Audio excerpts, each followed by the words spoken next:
Jimmy Kimmel did not hold back in his latest show, delivering a sharp and incisive critique of both Donald Trump and Marjorie Taylor Greene.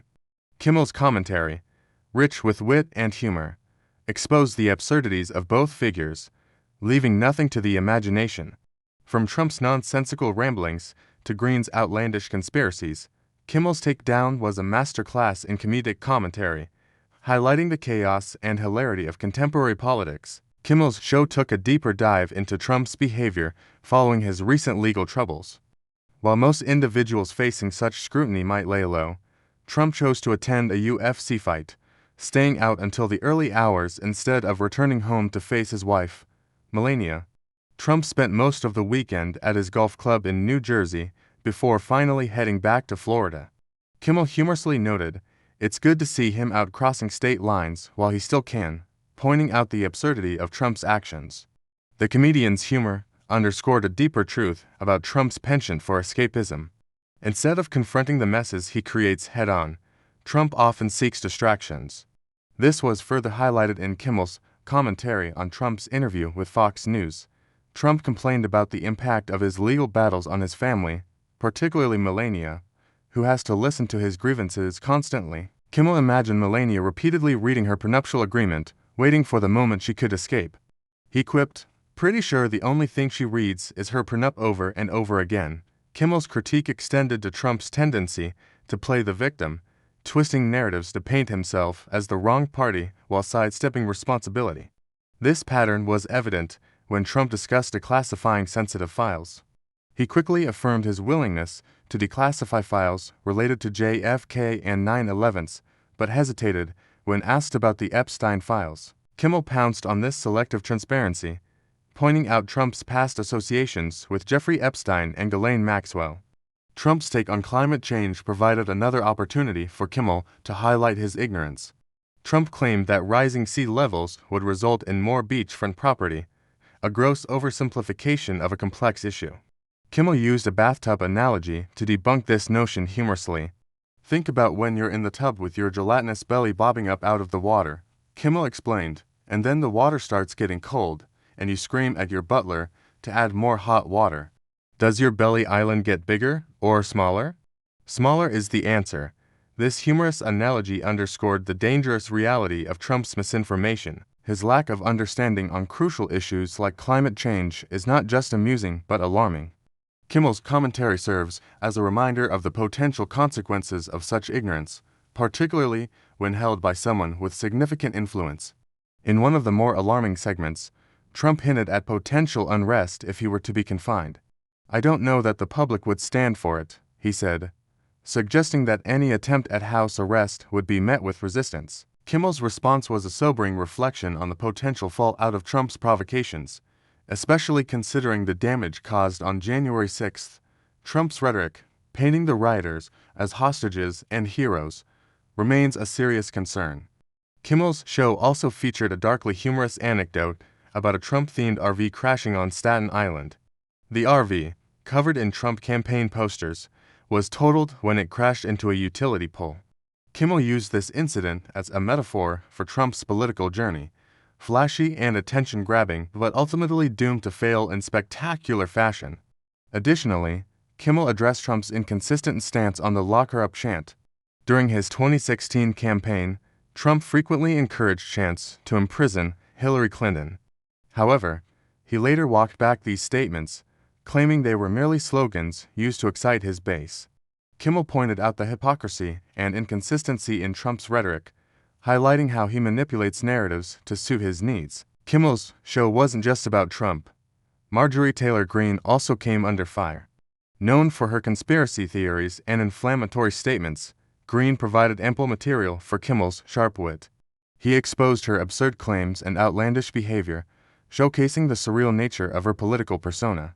Greene's embrace of conspiracy theories, from canon to false narratives about the COVID-19 pandemic, reveals a troubling disregard for truth and reason in favor of sensationalism and fear-mongering. Kimmel's comedic takedown of Greene emphasized the dangers of such rhetoric in the political landscape. By highlighting the absurdity of her statements, Kimmel aimed to underscore the importance of critical thinking and skepticism in an era where misinformation can spread rapidly. In summary, Jimmy Kimmel's latest show was a blend of humor and incisive commentary, targeting both Donald Trump and Marjorie Taylor Greene.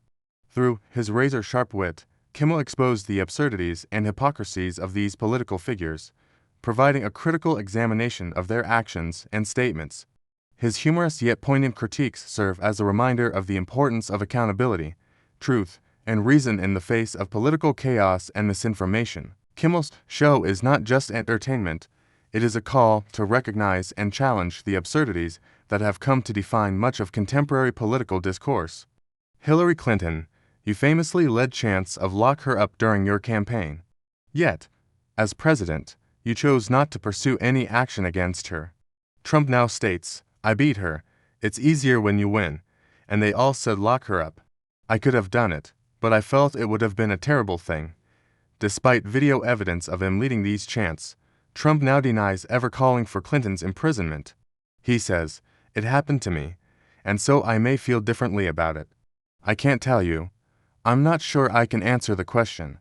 I didn't say lock her up, but the people said it." The audacity of denying something he's been recorded saying numerous times is a move only Trump could pull off. Kimmel then points out Trump's recent activity on TikTok, a platform he once vowed to ban. The irony is palpable. Trump declared, "It is an honor to be on TikTok." Kimmel quips that Trump probably doesn't realize anyone with a phone can join TikTok. It's not exactly an honor. Furthermore, Trump's TikTok account is notable for who it doesn't follow. He follows no one, not even his own son, who follows him. This hypocrisy is glaring, but it doesn't stop there. Kimmel checked Trump's Truth Social account and found that Trump follows every family member: Ivanka, Jared, Laura, Kimberly Guilfoyle, Eric, Tiffany, Melania except for Don Jr. Kimmel humorously suggests this is social media's way of indicating someone might not be in the will. After roasting Trump, Kimmel smoothly transitions to one of Trump's most ardent supporters, Congresswoman Marjorie Taylor Greene. Just when you think things couldn't get any more absurd, Greene proves us all wrong. Kimmel starts with Greene's latest tirade where she attacks Dr. Fauci, the face of America's pandemic response. Greene questions the motives of scientists and doctors, suggesting they're being paid by the government to create guidelines like 6-foot distancing and masking children. She asks, are scientists and doctors getting taxpayer paychecks to make up guidelines like 6 feet distancing and masking of children? Do the American people deserve to be abused like that, Mr. Fauci? Notably, Greene refuses to acknowledge Dr. Fauci's title, calling him Mr. Fauci instead. Her claims that these guidelines were forms of public abuse highlight her detachment from reality. Kimmel quickly points out the absurdity of Greene's statements, noting that these measures were put in place to save lives. His biting sarcasm underscores how ludicrous her accusations are. Kimmel quips, "Isn't she lovely? She's just so sweet," with that Cracker Barrel menu she held up. It's a classic case of Greene twisting reality to fit her narrative. Next, Kimmel delves into the hallways of Congress, where Greene continues her tirade, labeling Dr. Fauci as guilty of mass murder and calling him an absolute monster. She even goes as far as saying he should be prosecuted. Kimmel's response to this is pointed. It's like watching a high school dropout lecture Einstein on physics. Throughout his show, Kimmel exposes the absurdities of Trump and Greene with sharp humor and critical insights. Trump's post-verdict escapades, his contradictory stance on TikTok, and his selective transparency on declassified files all paint a picture of a man more interested in avoiding responsibility than confronting it. Meanwhile, Greene's rants against Dr. Fauci reveal a disturbing disregard for scientific expertise and public health measures. Kimmel's commentary underscores the dangers of misinformation and the importance of accountability. His humor highlights the bizarre and often troubling state of contemporary politics, reminding us of the need for informed and engaged citizenship. Through his critiques, Kimmel not only entertains, but also provides a crucial check on the surreal narratives being pushed by some political figures. In conclusion, Jimmy Kimmel's latest show serves as a masterclass in comedic takedowns, using humor to reveal deeper truths about Trump and his allies. His pointed critiques offer a much-needed dose of reality in a political landscape increasingly defined by absurdity and misinformation. As Trump and his supporters continue to influence public discourse, voices like Kimmel's play a vital role in challenging their narratives and promoting a more informed society. Marjorie Taylor Greene called for Dr. Anthony Fauci to have his medical license revoked and to be charged with crimes against humanity, accusing him of mass murder. Fauci is an absolute monster, she declared.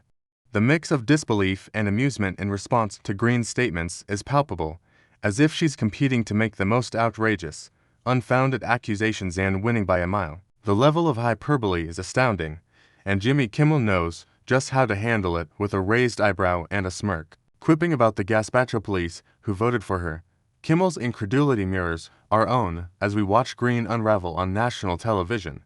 He doesn't let her remarks slide, pointing out the sheer irresponsibility of a sitting congresswoman advocating such extreme measures against a public health official. It's like watching a firefighter set a house on fire and then tell the homeowners to put it out themselves. Greene's statements reflect a deep misunderstanding of how public health and safety function, and Kimmel's commentary underscores this glaring ignorance. After the hearing, Dr. Fauci appeared on CNN to shed light on the dangerous repercussions of rhetoric like Marjorie Taylor Greene's. He explained to Caitlin Collins how such inflammatory statements lead to a surge in death threats against him and his family. Whenever somebody gets up, whether it's a news media, Fox News does it a lot, or it's somebody in Congress who gets up and makes a public statement that I'm responsible for the deaths of X number of people because of policies or some crazy idea that I created the virus. Immediately, it's like clockwork, the death threats go way up. Fauci detailed. Fauci highlighted the direct impact of Greene's behavior at the hearing, noting that performances like hers drive up death threats. There are segments of the population out there that believe that kind of nonsense, he said. This underscores the real-world dangers of such reckless statements, which stoke fear and anger among certain segments of the public. Greene's outburst is a prime example of how the far right has weaponized misinformation to rile up their base, relying on fear and anger rather than facts and reason. Her suggestion to prosecute Fauci isn't just an attack on one man. It's an attack on the entire scientific community. It sends a chilling message to scientists: speak the truth, and you could be targeted. This kind of blatant disrespect is alarming. Fauci has been a respected figure in medicine for nearly 4 decades. Yet he's being treated like an enemy of the state simply because his scientific findings don't align with certain political narratives. This sets a dangerous precedent where expertise and qualifications can be dismissed on a whim. And there you have it. From Trump's bumbling speeches to Greene's wild accusations, Kimmel's latest show pulls no punches, holding up a mirror to the chaos and absurdity of our current political climate. What are your thoughts on this? Let us know in the comments below.